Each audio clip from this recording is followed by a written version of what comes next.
In the heart of Arabia, before the birth of the final prophet Muhammad, peace be upon him, there stood a sacred house, the Kaaba, built by Prophet Ibrahim, peace be upon him, and his son Prophet Ismail, peace be upon him.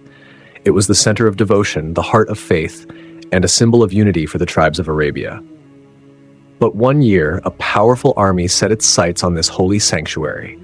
An army unlike any Arabia had seen, led by a proud ruler, riding with elephants that thundered across the desert sands. This is the story of the army of the elephant, the miracle of Surah Al-Fil, and how Allah himself defended his sacred house. Our story begins in Yemen, during the time when it was under the rule of Abraha al-Ashram, the governor appointed by the Abyssinian king. Yemen was then a land of wealth and trade, lying on the southern roots of the Arabian Peninsula. Abraha was ambitious. He wanted to shift the pilgrimage and commerce that flowed to Makkah toward his own capital, Sana'a. To achieve that, he built a magnificent church, al-Qulays, a towering structure decorated with marble, gold, and precious stones. It was meant to rival, even replace the Kaaba. But no matter how grand his church stood, the hearts of the Arabs were tied to one direction, the Kaaba in Makkah. Pilgrims still journeyed there, merchants still traded there, and prayers still rose in that blessed valley.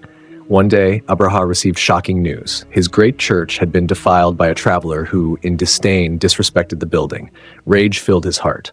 But deep down, Abraha saw in this an excuse, a justification for what he had long desired, to destroy the Kaaba and end Makkah's spiritual supremacy forever. Abraha gathered his advisors, generals, and scribes. His command was clear: prepare the army. At dawn, we march for Makkah. Letters were sent to the tribes along the route. If you stand aside, your markets shall remain open, but if you resist, you will be punished publicly. And so, the great army began its march, a force that shook the earth. Leading the column were elephants, enormous beasts brought from Abyssinia. Never before had Arabia seen such creatures. Behind them came soldiers, cavalry, and banners bearing the insignia of the southern kingdom. The tribes who heard of the army's approach faced a choice: submission or resistance. Some chose neutrality for the sake of trade. A few brave ones resisted in the narrow passes of the mountains, but were swiftly defeated. Word of Abraha's march spread faster than the army itself. Caravans carried the news northward. Abyssinia's governor is marching to destroy the Kaaba. The hearts of Quraysh trembled, but their faith held firm. In Makkah, the noble elder Abdul Muttalib, grandfather of Prophet Muhammad, peace be upon him, gathered the leaders of Quraysh. He said plainly, "Move the women and children to the hills, close the market stalls. No blades shall be drawn near the house of Allah." The people obeyed. Families climbed the rocky slopes around the valley, while others stayed in the courtyard of the Kaaba, praying in hushed voices, "O Allah, Lord of this house, protect your house." Makkah stood in silence and patience, awaiting what the morning would bring. The next day, Abraha's soldiers seized herds and camels belonging to Quraysh, among them the camels of Abdul Muttalib. When the elder heard the news, he remained calm. Without sword or guard, he walked directly to the invaders' camp and asked for an audience with Abraha. Abraha, seeing his noble bearing, rose from his throne and welcomed him. He expected the chief of Makkah to plead for the Kaaba's safety. But instead, Abdul Muttalib said, "My camels have been taken. I ask that you return them." Abraha was astonished. "You come to me to speak of camels, not your Kaaba? I intend to destroy it." Abdul Muttalib replied with words that echoed through history, "I am the owner of the camels. The Kaaba has a lord, and he will protect his house." Silence fell over the court. Abraha, shaken yet defiant, returned the camels but swore to complete his mission. Abdul Muttalib returned to Makkah and told the people, "Go to the hills. Leave the house to its lord." That night, Makkah slept under a heavy silence. The air itself seemed to hold its breath. At dawn, Abraha's army stood ready.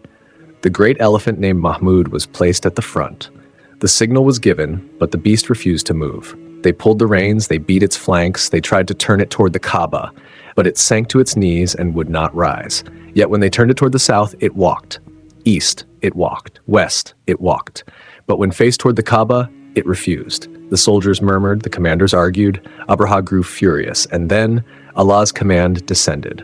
From the sky came flocks of birds. ababil, wave after wave, flying in perfect formation. Each carried small stones of baked clay, one in the beak, one in each claw. As they passed over the army, the birds released their stones, striking shields, armor, and flesh. Where a stone struck, it burned like fire. Men fell where they stood.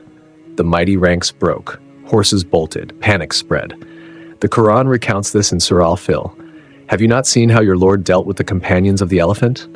Did he not make their plot go astray? And he sent against them flocks of birds, striking them with stones of baked clay, and made them like eaten straw.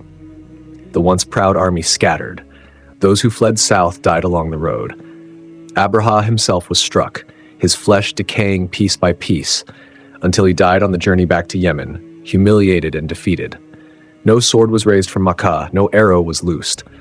Allah alone protected his house by means so small yet so powerful that no man could have imagined it. When the dust settled and silence returned to the valley, the people of Makkah descended from the hills, praising Allah and thanking him for his protection. That year was remembered as al-Fīl, the year of the elephant. And in that same year, in that same city, a child was born. A child from the noble line of Prophet Ibrahim, peace be upon him, through Prophet Ismail, peace be upon him. A child named Muhammad, peace be upon him, the one who would bring the final message to mankind. Allah protected his house, and soon he would send his messenger, peace be upon him, mercy before the message, protection before the call. Surah Al-Fil is not just a tale of destruction, it is a reminder against pride. The Kaaba is not an ordinary house, it is Allah's sanctuary, and whoever respects it is honored, whoever transgresses against it is humbled. And in this story lies a timeless message. Allah needs no armies to protect his truth. Power is nothing before his command. And faith, even when silent, is stronger than arrogance armed with elephants. As Abdul Muttalib said, I am the owner of the camels. The Kaaba has a Lord. He will protect his house. This statement lives as a motto tawakkul, trust in Allah. Before every challenge, every fear, every unknown, say these words to your heart. Do what is yours. Trust Allah with the rest. The story of the elephant teaches us that Allah's plan prevails, even when the world seems overwhelming. He defended his house with birds and stones, just as he defends his believers with faith and patience. So when you face trials, remember, Allah is with those who trust him. Indeed, Allah is the best of planners. And from that blessed year, the world would never be the same again, for the child born in that very year would grow to carry the light of Islam to all nations.